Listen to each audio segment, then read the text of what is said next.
Welcome to APTV 10. పనులు చేయని revenue అధికారులు మాకు వద్దని తహసీల్దార్ కార్యాలయం ముందే వంట వార్పు కార్యక్రమం చేపట్టిన తెలుగు తమ్ముళ్లు 3 గంటలకు పైగా తహసీల్దార్ కార్యాలయం ముందు బైఠాయించిన ప్రజలతో పాటు అధికార పార్టీ నాయకులు.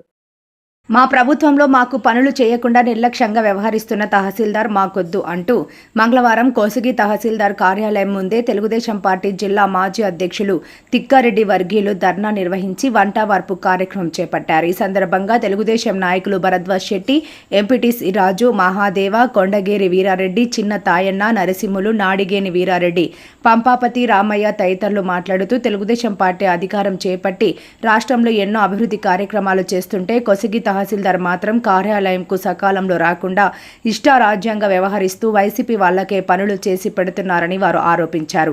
ప్రజలకు అందుబాటులో ఉండని తహసీల్దార్పై జిల్లా కలెక్టర్ చర్యలు తీసుకుని సస్పెండ్ చేయాలని వారు డిమాండ్ చేశారు. ముఖ్యమంత్రి చంద్రబాబు నాయుడు, ఉప ముఖ్యమంత్రి పవన్ కళ్యాణ్, విద్యాశాఖ మంత్రి నారా లోకేష్లు ఎన్నో ప్రజా సంక్షేమ పథకాలు ప్రవేశపెట్టి రాష్ట్రాన్ని ఎంతో అభివృద్ధి పథంలో నడిపిస్తూ ఉన్నారని, కానీ కార్యాలయాలకు పనులపై వచ్చే తెలుగుదేశం కార్యకర్తలను గౌరవిస్తూ వారి పనులను కూడా చేయండి అనే అధికారులకు ఆదేశాలు ఉన్నప్పటికీ కోసిగి తహసీల్దార్ మాత్రం అవేవీ లెక్క చేయకుండా కార్యకర్తల పనులు, ప్రజల పనులు చేయడం లేదని వారు ఆవేదన వ్యక్తం చేశారు.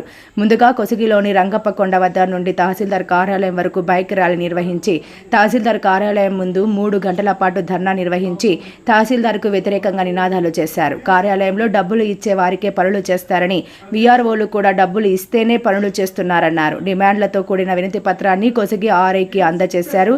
ఈ కార్యక్రమంలో వందలాది మంది తెలుగుదేశం కార్యకర్తలు పాల్గొన్నారు.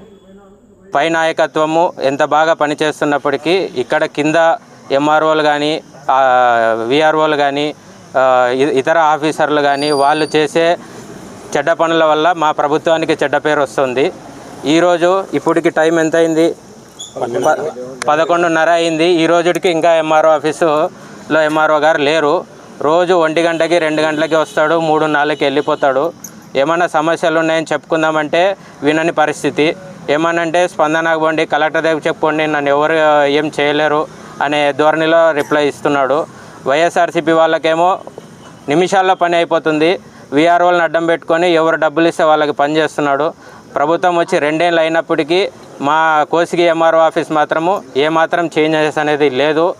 అదే అవినీతి. అదే కాబట్టి కలెక్టర్ గారు అయితేమి, జాయింట్ కలెక్టర్ గారు అయితేనేమి, ఆర్డీఓ గారు అయితేమి దీని మీద స్పందించి ఎంఆర్ఓని సస్పెండ్ చేసి మాకు పనులు నీతిబద్ధంగా, న్యాయబద్ధంగా జరిగేటట్లు చూడాలని మనవి చేసుకుంటున్నాం. ఏదైనా గవర్నమెంట్ ఆఫీస్కి మేము టీడీపీ పార్టీ వాళ్ళని వెళ్తే ఒక చిన్న బిళ్ళ చూపిస్తే మిమ్మల్ని కుర్చీ మీద కూర్చోబెట్టి టీ, కాఫీ దాపి మీకు పని చేసి పంపిస్తారని అధిష్టానం చెప్పింది. కానీ ఇక్కడ మాత్రం కనీసం మమ్మల్ని గేటు కూడా దాటనిచ్చే దాఖలాలు లేవని ఈ సందర్భంగా నేను తెలియజేస్తూ ఉన్నాను. అలాగే ఈ అధికారి ఎంఆర్ఓ గారికి అయితే పేరు పెట్టారు మధ్యాహ్నం ఆఫీసర్ అని.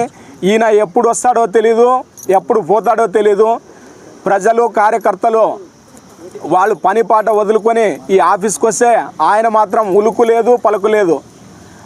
సామాన్యులకి న్యాయం జరగాల, ప్రజలకు అందరికీ బాగుండాలని నువ్వు వెంటనే 9:10 కల్లా ఎంఆర్ఓలు వచ్చేది చూసాం. కానీ మీరు 1 గంటకి 2 గంటలకి, లేదైతే వారంలో 2 తూర్లు వస్తాడు ఎంఆర్ఓ. వారంలో 2 తూర్లే. ఎంఆర్ఓ ఎప్పుడు వస్తాడనేది కూడా అసలు తెలియదు. అసలుకి ఆఫీసులో ఉండేవాళ్ళకి తెలియదు, రైతులకు తెలియదు, ప్రజలకు తెలియదు. కానీ ఎంఆర్ఓ అంటే ఎంఆర్ఓ కోసుకుంటాడు, అంతేగాని ఇక్కడ జరిగిందైతే ఏమి లేదు. వైసీపీ వాళ్ళ దగ్గర కూర్చుని మాట్లాడి ఎంగనూరులో ఒక రూమ్ తీసుకున్నాడంట. ఆ రూమ్లో అమౌంట్ మాట్లాడడము, లోపల పని చేయడము. ఇటువంటి ఎంఆర్ఓ మాకు వెంటనే సస్పెండ్ చేసి మనగా ఈ కోసిగి మండలంలో ఉన్నటువంటి ప్రధానమైనటువంటి అధికారి గారు, మెజిస్ట్రేట్, ఎంఆర్ఓ గారు అవినీతికి అంతు లేకుండా పోయింది. ఇష్టానుసారంగా టైంకు సంబంధం లేని విధంగా వచ్చి పరిపాలన సాగించడం జరుగుతుంది.